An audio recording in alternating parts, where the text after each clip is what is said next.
जो कुछ भी आप अब तक देवी देवताओं के बारे में जानते आए हैं उसे कुछ पल के लिए भूल जाइए, क्योंकि जिन परिचित चेहरों को आप मंदिरों, तस्वीरों और कथाओं में देखते आए हैं उनके पीछे एक ऐसा रहस्य छिपा है जिसे जान लेने के बाद जीवन, चेतना और शक्ति को देखने का आपका नजरिया हमेशा के लिए बदल सकता है। और यही है 10 महाविद्याएं, जिन्हें अक्सर लोग केवल देवियों का समूह समझ लेते हैं, जबकि सत्य यह है कि ये कोई साधारण देवी नहीं, बल्कि परम सत्य के 10 आयाम, चेतना की 10 अंतिम अवस्थाएं और ब्रह्मांड की 10 सबसे गहरी शक्तियां हैं।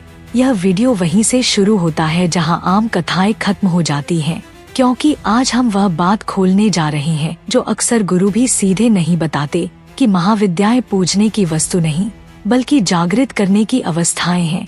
और यदि आप इन्हें समझ लें तो यह ज्ञान केवल धार्मिक नहीं रहता, यह आपके भीतर छिपी हुई आपकी ही शक्ति को सक्रिय करने की कुंजी बन जाता है। कथा हमें सती और शिव के उस क्षण पर ले जाती है जब शिव वैराग्य में लीन होकर संसार से कट जाना चाहते हैं, और सती, जो स्वयं आदिशक्ति हैं, जानती हैं कि यदि चेतना, शक्ति रुक गई तो सृष्टि ठहर जाएगी। और उसी क्षण सती 10 रूपों में प्रकट होती हैं, महाकाली से लेकर कमला तक, हर दिशा को रोकती हुई, हर द्वार को घेरती हुई, यह दिखाने के लिए कि सत्य एक नहीं बल्कि बहुआयामी है। यही 10 महाविद्याएं हैं। और यहीं से समझ आता है कि ये देवियां कोई पौराणिक पात्र नहीं बल्कि मानव चेतना के वे चरण हैं जिनसे हर व्यक्ति जीवन में गुजरता है, चाहे वह जानता हो या नहीं। महाकाली हमें सिखाती है अहंकार के विनाश को। वह डरावनी नहीं है, वह उस झूठे मैं को काटती है जिससे हम चिपके रहते हैं। तारा वह शक्ति है जो अंधकार में दिशा देती है। जैसे जीवन में कोई संकट, जहाँ कोई रास्ता न दिखे, छिन्नमस्ता हमें वह असहज सत्य सिखाती है कि जीवन स्वयं बलिदान से उत्पन्न होता है, जहाँ आप अपनी ही ऊर्जा को काटकर नया जन्म देते हैं। धूमावती उस शून्य का प्रतीक है जिससे आधुनिक मन सबसे अधिक डरता है।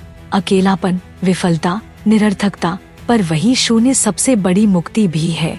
और मातंगी वाणी, विचार और चेतना की वह शक्ति है जो दिखाती है कि शब्द तभी प्रभावशाली होते हैं जब भीतर मौन होता है। फिर वीडियो का स्वर बदलता है और हम उन महाविद्याओं की ओर जाते हैं जिन्हें लोग सौम्य कहते हैं। त्रिपुरा सुंदरी, जो केवल सुंदरता नहीं बल्कि ब्रह्मांड का यंत्र, श्री यंत्र है। भुवनेश्वरी, जो यह सिखाती है कि आप जिस जगह में खड़े हैं वही आपकी चेतना का विस्तार है। कमला, जो यह भ्रम तोड़ती है कि धन आध्यात्मिक नहीं है बल्कि चेतना का स्थूल रूप है। और यहाँ दर्शक समझने लगता है कि ये 10 शक्तियाँ मिलकर जीवन के पूरे स्पेक्ट्रम को कवर करती हैं, डर से लेकर आनंद तक, शून्य से लेकर पूर्णता तक। और यहीं से वीडियो आधुनिक युग से जुड़ता है। एआई और टेक्नोलॉजी के माध्यम से हम कहते हैं कि आज का एआई लाखों किताबें पढ़ सकता है, हजारों चित्र बना सकता है, लेकिन वह उस शून्य को नहीं समझ सकता जिसे धूमावती दर्शाती है। वह उस मौन को नहीं पकड़ सकता जिसे मातंगी जानती है, और वह उस आंतरिक आनंद को नहीं छू सकता जो त्रिपुरा सुंदरी का सार है। एआई हमें यह दिखाने में मदद कर सकता है कि महाविद्याएं कैसी दिखती हैं, लेकिन उन्हें जीना आज भी केवल मनुष्य ही सीख सकता है। और यही इस वीडियो का सबसे बड़ा रहस्य बन जाता है कि महाविद्याएं बाहर नहीं, भीतर घटती हैं। अब एक छोटी सी कहानी आती है एक आम व्यक्ति की जो आधुनिक जीवन की दौड़, तनाव, खालीपन और पहचान के संकट से जूझ रहा है, और धीरे धीरे समझता है कि वह कभी काली के चरण में है, कभी तारा के, कभी धूमावती के, और अंततः त्रिपुरा सुंदरी के। और उसे एहसास होता है कि जीवन में जो कुछ भी घट रहा है वह यादृच्छिक नहीं बल्कि चेतना की एक यात्रा है। यही क्षण दर्शक को खुद से जोड़ देता है, क्योंकि उसे लगता है यह तो मेरी ही कहानी है। और अंत में जब हम इन 10 महाविद्याओं को एक साथ देखते हैं तो यह स्पष्ट हो जाता है कि ये कोई अलग अलग देवियां नहीं बल्कि एक ही सत्य के 10 चेहरे हैं। जैसे प्रकाश जब प्रिज्म से गुजरता है तो 7 रंगों में बंट जाता है, वैसे ही परम चेतना जब मानव अनुभव से गुजरती है तो महाविद्याओं के रूप में प्रकट होती है। कोई शक्ति को काटता है, कोई दिशा देता है, कोई शून्य में ले जाता है, कोई आनंद में, लेकिन सबका उद्देश्य एक ही है, आपको अधूरा छोड़ना नहीं बल्कि पूर्ण बनाना।